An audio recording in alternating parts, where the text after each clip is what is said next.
नमस्कार, आप देख रहे हैं भारत सर्च न्यूज। नाजमीन खान के साथ देखते रहिए अलीगढ़ से बड़ी खबरों के लिए।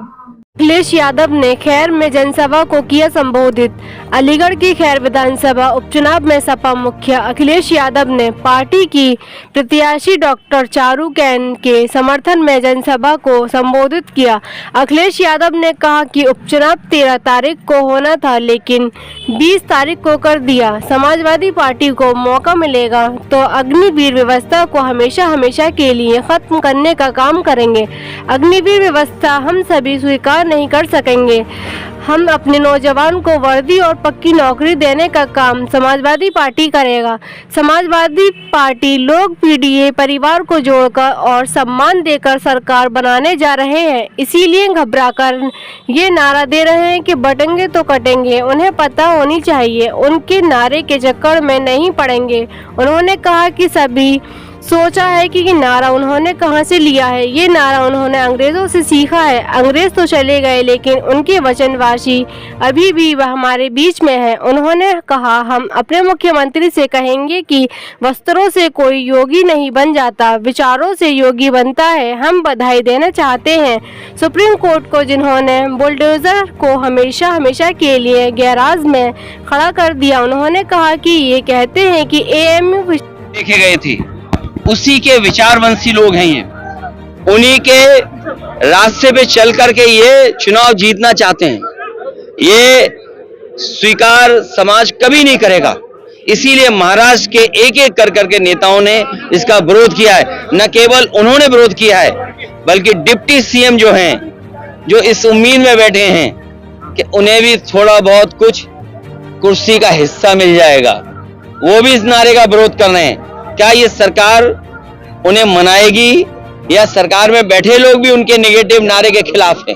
अच्छा, नाम बदलने का सिलसिला अब भी जारी है। सराय खालेगा जो बस स्टैंड है उसका स्वतंत्रता सेनानी के नाम पर रख दिया। मुझे याद है कि लखनऊ में इंटरनेशनल स्टेडियम जो बना था वो भगवान विष्णु के नाम पर था, एकाना स्टेडियम, उसका नाम अटल बिहारी वाजपेयी जी के नाम पर कर दिया। हमें कोई शिकायत नहीं है।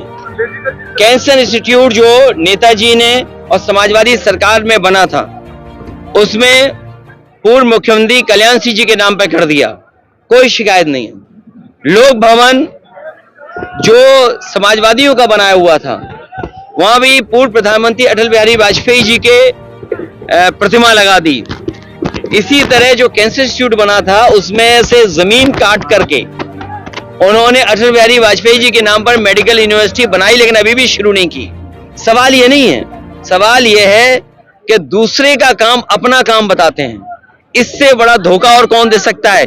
इसीलिए वस्त्र पहनने से कोई योगी नहीं बन सकता है, विचार से योगी होता है। जो काम सौहार्द का करते हैं, जो समाज के कल्याण के लिए काम करते हैं और जो दूसरे का दुख दर्द समझते हैं, वो योगी होता है। अखिलेश जी, चुनाव आयोग लगातार मॉनिटरिंग कर रहा है, लेकिन विपक्ष पर ही कर रहा है, और जिस तरीके की अब्यूजिव या हार्श लैंग्वेज इलेक्शन में कम्युनिटी के लिए यूज हो रही है, कभी नहीं हुई। देखिए, डिवाइड एंड रूल ये जो नारा है, देश की और दुनिया के पॉलिटिकल कैरियर में, राजनीतिक इतिहास में किसी ने ऐसा नारा नहीं दिया होगा। सबसे पहले तो इलेक्शन कमीशन को इनको बैन करना चाहिए कि जिन्होंने डिवाइड एंड रूल का जो अंग्रेजों का नारा था, उसको नारा बीजेपी ने अपना नारा बनाया। हर प्रचार में सिर्फ आपके ऊपर अटैक हो रहा है। पूरी भारतीय जनता पार्टी सिर्फ अखिलेश यादव पर अटैक कर रही है, पर्सनल से लेके हर अटैक इस पर। देखिए, वो इसलिए कि घबराए हुए हैं, जनता उनके खिलाफ है। योगी जी कह रहे हैं एएमयू सरकार के पैसों से चलता है और ऐसा नहीं होना देंगे। देखिए, सरकार के पैसे से हम सब चलते हैं, कोई ऐसा नहीं जो सरकार के पैसे से नहीं चलता है। कम से कम उन्हें हाई कोर्ट, सुप्रीम कोर्ट के जो समय समय पे ऑब्जर्वेशन है, फैसले, उसको मुख्यमंत्री जी को जरूर पढ़ना चाहिए, क्योंकि हमारे मुख्यमंत्री जी हैं, उन्हें पीडीए कम दिखाई दे रहा है, डीएपी में भी पीडीए दिखाई दे रहा है। उन्हें लगता है पीडीए डीएपी ये वही पीएडी है, वो पीडीए है जो समाजवादियों का है। तो ऐसे मुख्यमंत्री जी के बारे में मैं क्या कहूंगा? अब जैसे अगर एमयूए पे सवाल उठ रहा है, तो उनको एक्ट पढ़ना चाहिए एमयू का और बनारस हिंदू यूनिवर्सिटी का, जो एक्ट बने अंग्रेजों के जमाने में, किस मंशा से, किस नियत से बने थे।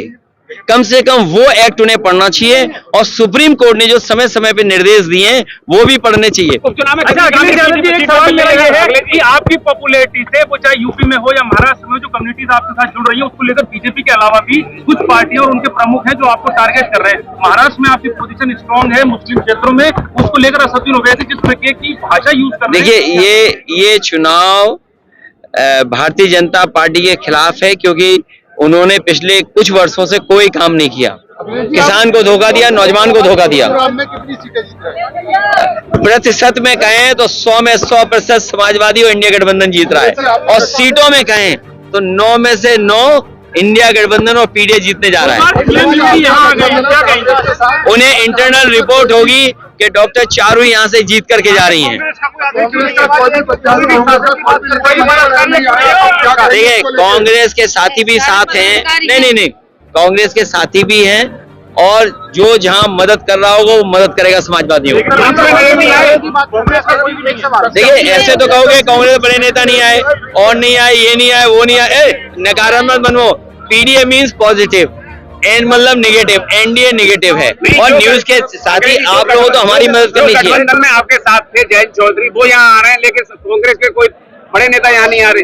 देखिए जो कांग्रेस पार्टी ने हमारे पर चुनाव छोड़ा है, समाजवादियों पर, जो हमारा रणनीति का हिस्सा है और जो हमारी बैठक का हिस्सा यही बना कि ये पूरा चुनाव समाजवादी पार्टी देखेंगे, और कांग्रेस के जहां जहां संगठन के लोग हैं वो बूथ स्तर पर हमारी मदद करेंगे। अरे यही नहीं, एक पत्रकार साथी को नंगा कर दिया था इनकी सरकार में, ये तो मथुरा में कार्रवाई क्यों नहीं की? ये कार्रवाई करनी चाहिए, और हमारे पत्रकार भाइयों को भी सुरक्षा और सम्मान मिलना चाहिए। अरे अखिलेश जी, भारतीय जनता पार्टी वाले पूछ रहे हैं। ये भारतीय जनता पार्टी हारने जा रही है।